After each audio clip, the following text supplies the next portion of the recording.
Kwa nini unasumbua?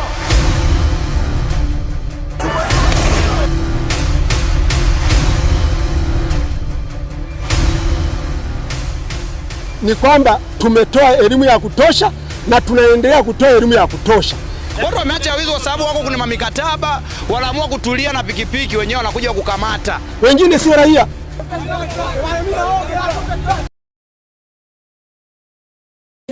Mungu twaomba uilinde Jumuiya Afrika Mashariki, tuwezeshe kuishi kwa amani, tutimize na malengo yetu.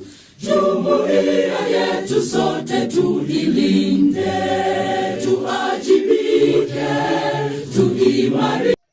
Hujambo mpenzi mtazamaji wa Prince 001 TV popote ulipo, natumai ubuheri wa afya. Nikisema karibu katika makala yanayojiri, nikujuze na bila kusita kukuelimisha. Hivi leo nikienda kuzungumzia kuhusu uzalendo na ghasia inayoendelea katika taifa jirani la Tanzania, ambalo ni taifa limbalo limekuwa ni mstari wa mbele kuonyesha uzalendo, ukakamavu na ushirikiano katika Jumuiya ya Afrika Mashariki.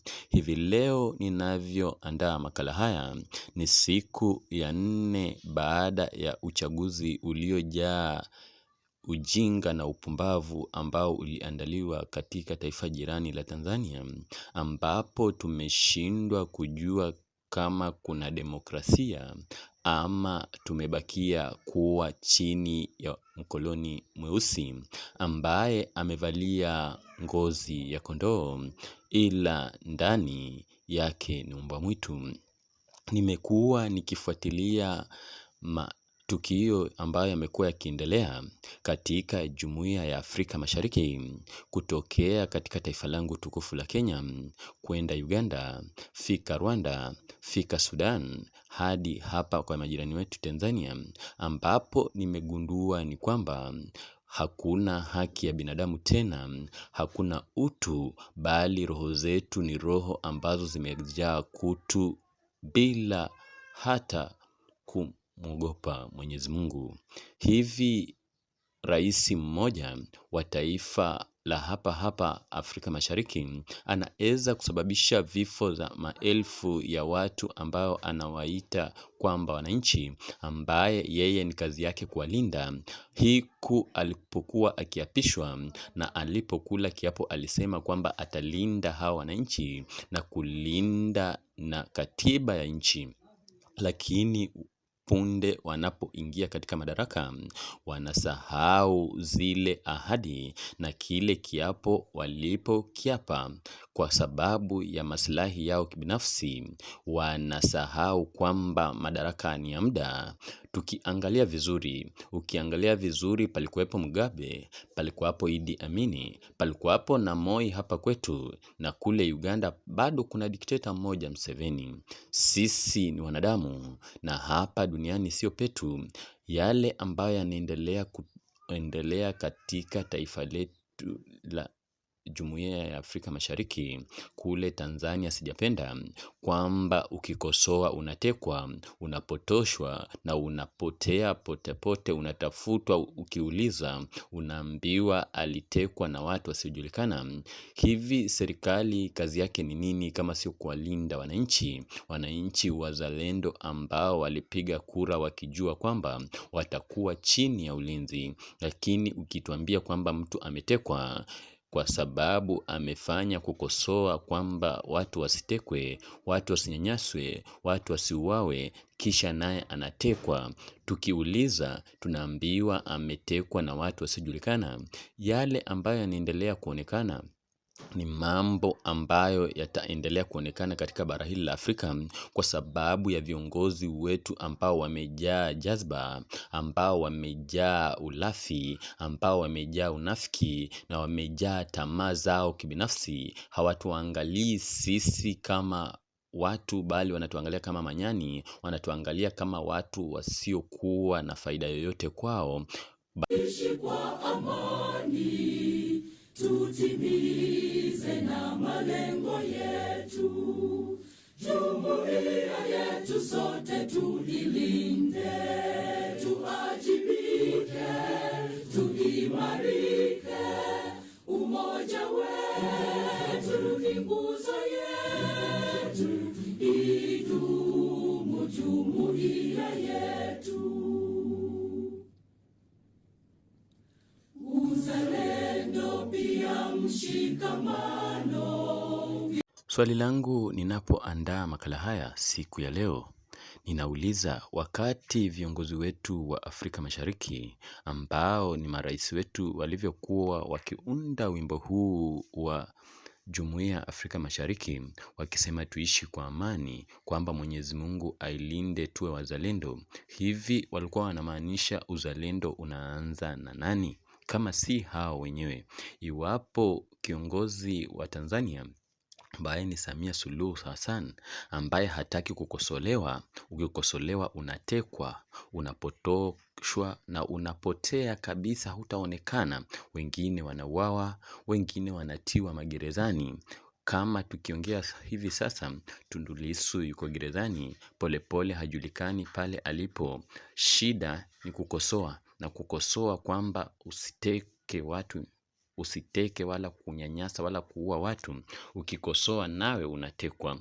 Kile jambo ambalo limenishangaza na kunikasirisha ni kwamba mama huyu amejaa na kiburi, amejaa na majivuno, hana sikio lake ni la kufa ambalo halisikii dawa. Licha ya kwamba vita vinaendelea, licha ya kwamba Watanzania wanaendelea kuonyesha kwamba hawana imani naye, mama huyu hajaonyesha moyo wote wa kubondoka ili kuondoka madarakani. Sijui utu ulienda wapi, na hii vita tulivyopigana baina ya mababeru ilikuwa ni vita gani ambayo tumekuja kuona mkoloni mweusi ambaye amekuwa ni katili kuliko mbeberu. Huyu beberu mweusi ambaye hasikii vilio. Kwa sasa tunapozungumza, Watanzania wanaendelea kuonyesha hisia zao kinyume na serikali ya utekaji nyara, serikali ya ukandamizaji, serikali ya uporaji ambayo haimwangalii mwananchi. Hivyo tunavyoendelea kuongea, huyo rais mwenyewe ashaitoroka nchi yake na yuko hapa katika nchi yetu ya Kenya akiwa tayari kwa lolote lile. Hayupo tayari kuachilia madaraka. Amekuwa akifanya kazi kama beberu ambaye hataki kupoteza chochote. Anateka watu nyara, anawapoteza na haambiwi na mtu. Hivi muungano wa Afrika kazi yake ni ipi? Hivi muungano wa Afrika Mashariki kazi yake ni ipi? Hivi uzalendo uko wapi? Hivi haki za kibinadamu ziko wapi? Kwa sasa tunazungumza, zaidi ya Watanzania 1000 wameuawa. Mitandao imezimwa ili dunia isione maasi yanaendelea na huyu mama, lakini Mwenyezi Mungu yupo. Watanzania wanalia na sisi leo, na sisi tunalia nao, maana yale wanayopitia ni kinyume na haki za binadamu. Leo hii ninafika hapo nikitamatisha makala haya kwa msemo kwamba mgala muue ila haki yake mpe, mnyonge mnyongeni lakini haki yake umpe. Haijalishi itachukua muda gani, lakini Tanzania itatoka katika ubeberu. Alamsiki. Uzalendo pia mshikamano viwe msingi wa umoja wetu, na tulinde uhuru na amani, mila zetu na desturi zetu.